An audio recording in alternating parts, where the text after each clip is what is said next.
This is Talk Sports Extra Time. I'm Mike Graham. There's loads and loads of time to take your calls, which we'll be doing very shortly. Right now, though, it's time to welcome back for the second appearance of the week, Mr. Mike Porky Parry, who's scrumpling around with his nose. You got a cold or something? Sorry, mate, Good morning. a cold there. Good morning, Mike. Good to be with you. I have to say, coming in across the rolling plains of Stockbroker Belt, Surrey, yes, listening to your debate, and absolutely foursquare behind it. I'd go a bit further, actually. Would you? I'd go further, Mike. I'd say that, I very much admire your petition. It's a good thing to do. Don't underestimate the strength of English football or the English on their ability to influence a competition. Because when we don't go, believe me, 50% of the competition has disappeared. I mean, it's happened throughout history. Remember, in '94, we didn't go to America. The Americans were absolutely distraught because it's the English-speaking world, and they wanted the most influential English-speaking nation to be there, and that's England. And they wanted the fans as well. Of course they want the fans. We take about 2/3 of all the fans to international competition. Now, that sounds ridiculous. Well, that's going to happen in Brazil as well, isn't it? It's going to happen in Brazil. Well, Brazil's going to be very expensive, but it certainly happened in South Africa. In Germany, about 75% of all the fans who arrived were English, because, of course, it's Europe. So don't, for 1 minute, think that, England may have a reduced power in the political world, for obvious reasons. We haven't got an empire anymore and all that kind of stuff. And also England are quite an important part of FIFA as well. Oh, no. Never mind the politics of football. In football terms, because we are the mother of the game, because we've got the most powerful Premier League, the FA are the ruling body of this country, but the real monetary force, which injects, billions of pounds into football around the world and commercially to companies who supply shirts and boots in Germany and all that sort of stuff, is the English game. And if the English game's not represented in Russia, it'll be half a competition. I went to Austria and Switzerland for TalkSport for the 2008 European Nations Championships, which we didn't qualify for. The one that the Wally with the Brolly didn't Wally with the Brolly didn't get us there. I was at that game at Wembley, and I thought, what sort of competition it's going to be? And I was delighted to go. But I'm not joking. Some of the stadia were half empty because people lost interest in the competition for two reasons. Firstly, Austria and Switzerland are not great footballing countries per se, so they didn't have quite boring countries as well, aren't they? Boring countries, didn't have an indigenous population that were, turned onto football, and not a lot of people went because England weren't there. Same thing will happen in Russia, and Russia's a vast country. People won't go there to mess around. People want to go to Moscow, and that's about it. Moscow, St. Petersburg. You don't want to be going to, like, Siberia or anywhere like that. No, you don't want to go to Siberia or anything like that, but, You've been to Russia, haven't you? I've been to Russia loads of times, and Russia's a brilliant country. Its architecture is fantastic. The way that people admire Mother Russia and are very patriotic to their country. It's a very macho country, isn't it? Well, it's a medieval country, that's the problem. Now, the real reason why they've still got people who behave like they do at that game the other night with Yaya Toure and such... Yaya Toure. Toure. With such blind ignorance... Toro. Sorry. Do you mind if I continue? No, just reminded me of a bullfighter there for a minute. With such blind ignorance is because they're a medieval country. Now, they've only been non-medieval since the early 90s. Now... So what was it before that, the Dark Ages? It was the Dark Ages, because you've got to remember that until Twitter came along and until the World Wide Web came along, the Russian people, for 70 years, since the revolution in 1918, only knew internally what their people told them. Now, the man who enlightened Russia, the man who brought Russia into the modern world... Glasnost. No, the man who was responsible for the fall of the Berlin Wall, the man who stopped World War III, the man who ended the Vietnam War, John Lennon. No, John Lennon.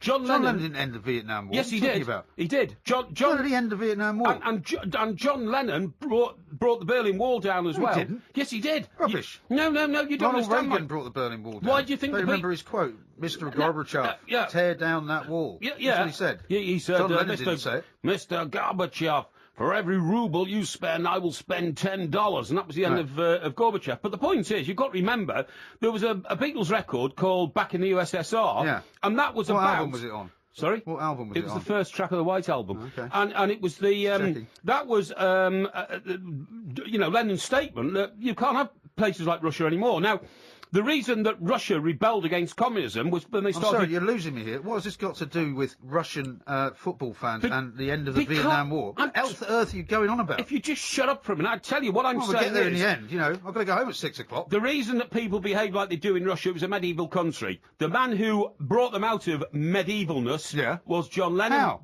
Because Beatles records started getting smuggled into Russia, and Russian young people suddenly realised there is a different, more civilised world out there. We want a bit of it. Knock down the wall, so they knocked down the wall. Absolute cobblers. That is exactly how it happened. Now, To bring it right up to date, How many of your pills have you taken so far today? Vladimir Klitschko wants to become the next... Klitschko. Yeah. Old Klitschko wants to become the next... Shut up a minute. The next president of Russia. Does he? Has Now, he told Vladimir Putin about this? Because I don't think he's going to fancy that idea. I don't think he is. But what I'm saying is, now there's a man who is in touch with the modern world, OK? He can take Russia out of their medieval state. But let's get back to the real issue here. If English football... I mean, remember, the FA should grow on the back of your petition... Yeah. And they should say, look, they should sign it. Of course they should, but they should also embolden it by saying we officially endorse this and add to it, because we've got some great young black players, like Sturridge, like Danny Welbeck, thank you very much indeed. And they should say, if you think our players are going to be allowed to be subjected to that sort of behaviour, then they're not coming. They're not coming. The thing that I find, as I was saying, the thing I find ridiculous about this attitude about, skin colour, who's to say, they might look at you and go, you look a bit pink. Because, you've got a bit of a heart problem and your face is a little bit flushed because you've had to walk up the stairs because the lift may be broken or something like that. That's not. You may be discriminated against because your skin looks a bit weird. Only a third of my heart works, but I'm fitter than you are. You know, what colour's Ronaldo?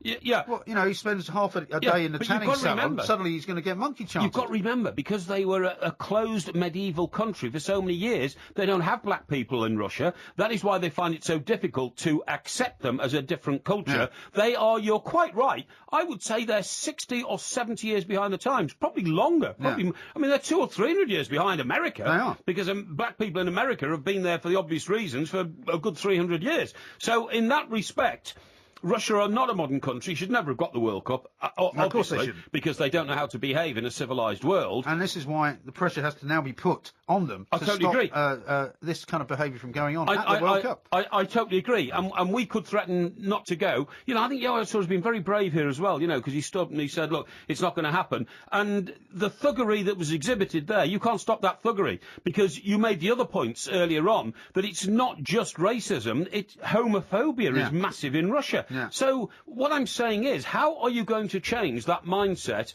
in the space of... when's it go to Russia in 2016? 2018. 2018, that's right. The Winter Olympics, of course, is before that. Yeah, of course it is. Winter Olympics next year, isn't it? Yeah. So how are you going to change that mindset the only way I believe you can change it is to say, you know what, if you don't start punishing these people for behaving like this, we will withdraw from the World Cup, and that's the simple answer. As you say, England not going to the World Cup, I think, would hurt them in a big way. But what will hurt Russia most is if the Western economy starts to focus on this. The Western economy's got to focus on this, because what Russia are basically saying is that we don't believe in trying to grow into a new modern country, that we should be inclusive of people who are black. Right. Well, that's about 2/3 of the world. Yeah.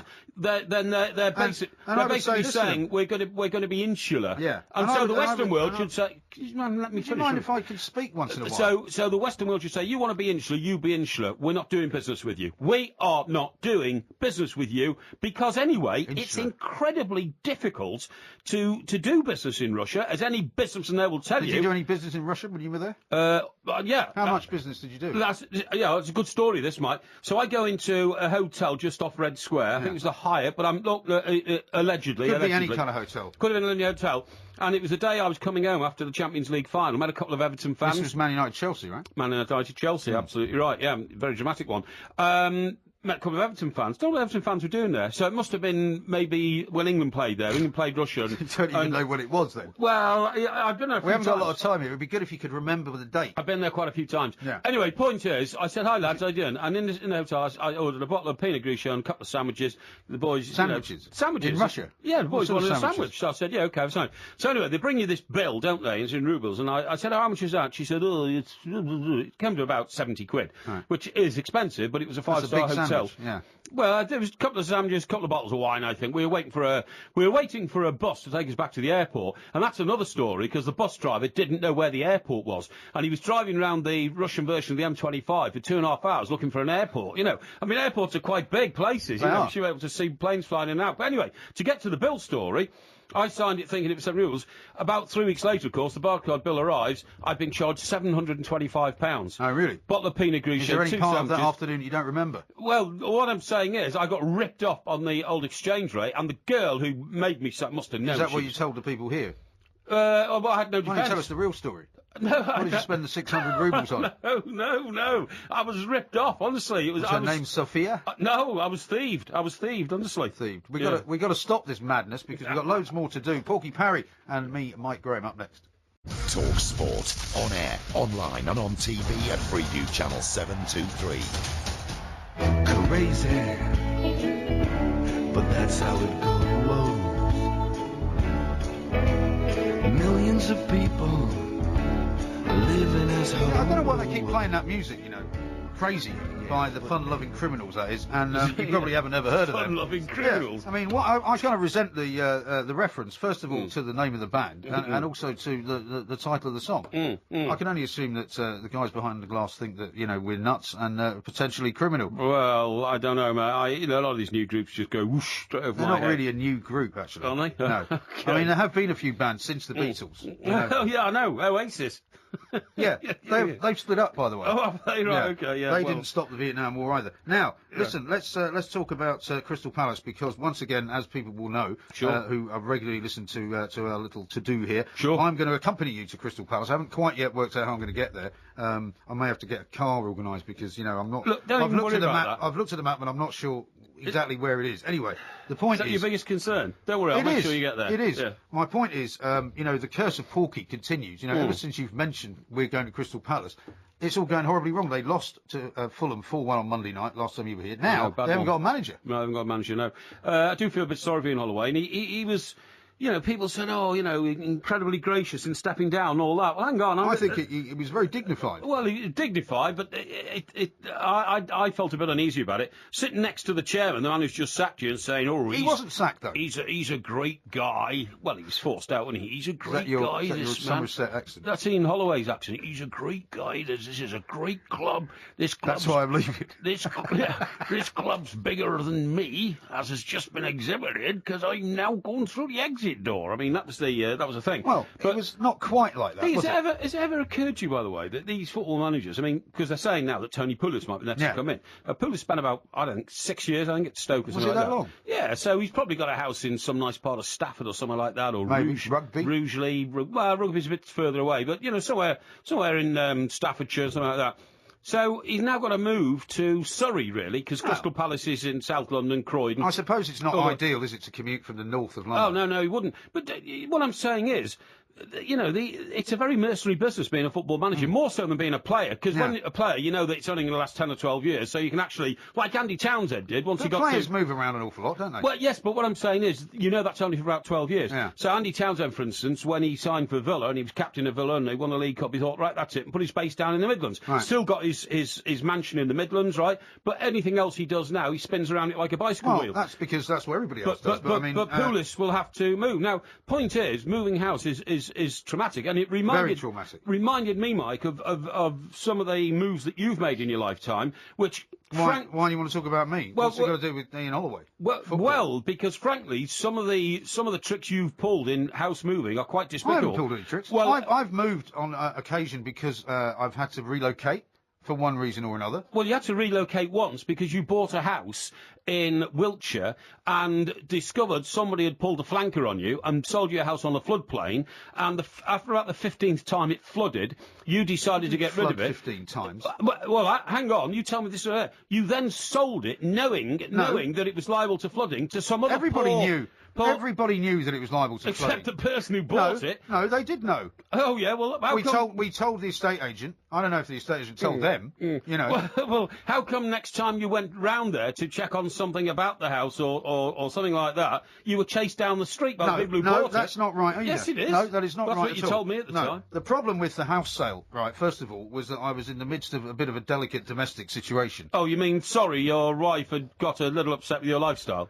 Something like that, yeah. Something like that. We don't need to go into that. We don't need to go into that. Don't know the coded language that is. Unfortunately, she had then told this person that was the situation. And, of course, as soon as you tell somebody that, they go, OK, we're going to lowball the offer now. We're going to offer you about 20 grand less. Lowball the offer, eh? Lowball the offer. Right. You know what that means, well, I guess I know what it means. Yeah. They basically, underbid themselves and said, well, I'll tell you what, instead of giving you that, we're going to give you a lower amount because you're desperate to get out because, your husband's a swine. That's whatever. Right, yeah.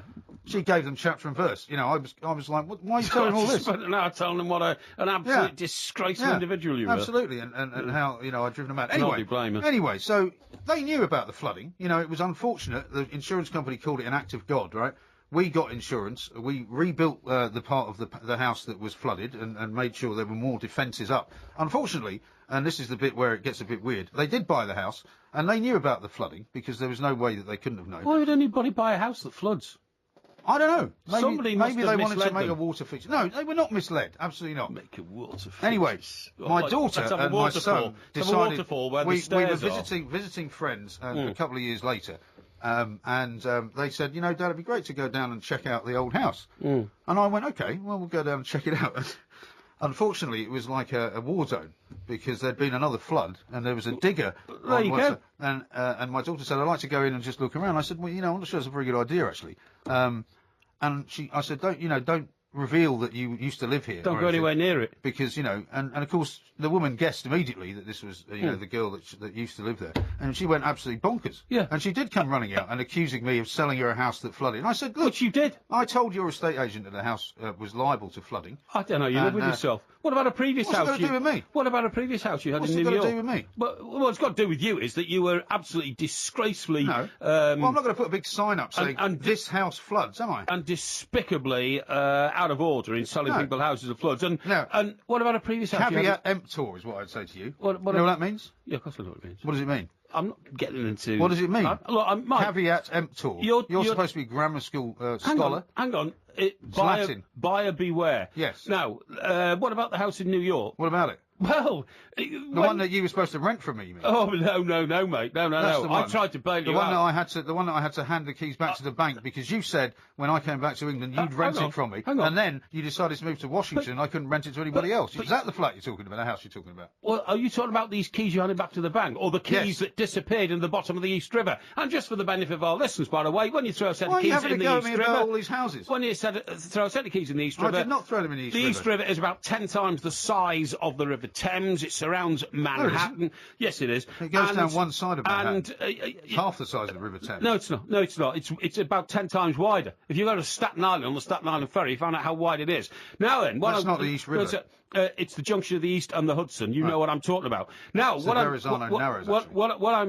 saying here is that you went and threw the keys away because you completely disabused yourself of responsibility for a house you bought. Because there was a slump. And you weren't going to pay for it anymore either. No, that's not true. There was a slump in the housing market. I mean, you're a property tycoon, right? How many houses do you own? I have an investment in a bit of bricks and mortar. Roughly. What's that going to do with it? Since we're eviscerating my sort of character here, how many houses have you got? Give us a straight answer. Is it 10, 20? I don't know. 30? I don't know. How many families have you got living in those houses? No. I've no idea. That you're gouging for some ridiculous rent. You don't know. Somebody invests in property for me, and it's not always a fixed number. It's not always a fixed number. You sound like one of those guys in front of a parliamentary committee. No. Point is, Mike, you don't want to talk about that, do you? Well, no, there's nothing to talk about. Don't talk about. Really? You can't tell me how many houses you own. Well, I've never put anybody in a house that floods. I've never had a house where I've decided to stop paying for it and thrown the keys in the river. So I don't act like you do. I was forced to come back to London because you offered me a job. No. Yes, you did. No, I think it's the other way around, Mike. No. And you said, I'll live in your place, don't worry, I'll keep up the mortgage payments. And then 3 months later, you scarpered to Washington. That's what happened. No, I think you'll find, Mike, that what happens is you were forced... You owe me about 50 grand. Oh, yeah, sure, yeah. You were forced out of America due to the fact that, you couldn't get the Business Act together. What? Arriving back on these shores, I found you a job, right? A very good job. You were the top bidder for my services. There were other people that wanted this. And at the same time, facilitated your way back into this country. Don't give me any garbage about that. I'm very grateful to you. Thank you. You got me on the Daily Express, the world's worst newspaper. Oh, that's a bit harsh. Well, it is now, isn't it? It was the world's best paper in those days. I wonder what their splash is today. You think it's going to do with the weather? It probably will have something to do with the weather. Now, listen, that's enough about, my housing problems. Yeah. By the way, when we were last in the studio, Sir Alex Ferguson's book was being reviewed. Oh, look, it's the Royal Family. It's the Royal Family, absolutely. And a weather warning as well. A weather warning, how unusual. Yeah. And it did rather get to me. What did? We were reviewing doing the book, and Sir Alex Ferguson actually said that he didn't think that Wayne Rooney was the sharpest tool in. So he's a slow learner or something, didn't he? Yeah. Well, here's my book. Look, I've shown you this before. Yes. See this chapter here? Yes. This is about a Cambridge professor who actually confirms what I'd always suspected. Wayne Rooney is in fact brighter than Einstein. No, There's nothing I can say to that. No, it's absolutely true. How can you prove that he's brighter than Einstein? Wayne Rooney's birthday was yesterday, 28, right? At 28, when a ball comes over from the left What wing... had Einstein done when he was 28 then? Nothing. Nothing at all? Absolutely nothing. So Absolutely Einstein nothing. had achieved absolutely... Absolutely nothing. Nothing. Nobody even heard of Einstein when he was 28. So the point I'm making is this: at 28, Wayne Rooney, a ball comes over from the corner, right? He has got to work out a series of mathematical equations in 1/10 of a second. No, he doesn't. Yes, he does. He just does it by instinct. No, the speed of the like ball. a cat. The speed of the ball, the direction of the ball, the wind force factor on that ball. Absolute cobblers. He then has to redirect that Do you ball. actually write this in a book? Hang on. You know what the velocity is? Yes. What's Speed. velocity? No, it's not. Velocity is speed in a particular direction. You thickhead, right? What's speed? Speed in a particular Oh, direction. what? So what do you call speed not in a particular direction? Standing Speed. still? No, you call it speed. No, it's standing still. You're not going in any direction. Speed is random speed. Velocity is speed in a specific direction. Rubbish. So what Wayne Rooney has to do... So speed at random is what? Speed. No, so what Rooney has to do is... taking speed. He sees the ball coming to him in one velocity. He has to then convert that into another velocity, i.e. he's got to redirect the ball. Now, that would be easy if there weren't immovable objects in the way, but those immovable objects called defenders... Like the goal.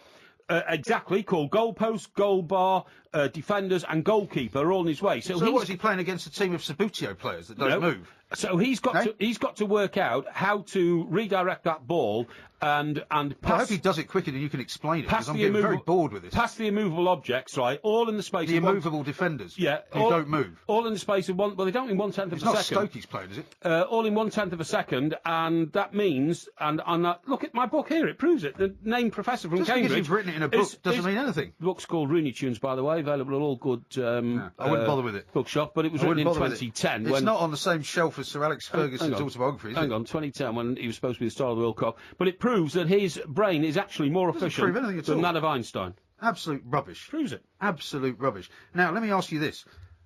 We did a story about Liverpool last week, and you told me something that I didn't know, that they've done away with bus lanes in Liverpool. Is that right? They certainly have. That's a great idea. On a temporary measure, I think it's a brilliant idea. You and idea. I went to Liverpool a couple of years ago, didn't we? Certainly did. We were very kindly hosted by a man who shall remain nameless. Yep. For the Liverpool-Everton game. In a box at Anfield, yeah. Are you going to take me this year to that game? Well, it's happening 2 weeks after the Palace game. Is it? It's on the 23rd. It's up in Liverpool. I am, in fact, tied up that day, Mike, doing a bit of entertaining for a few corporate people. What, somewhere else, not at a football game?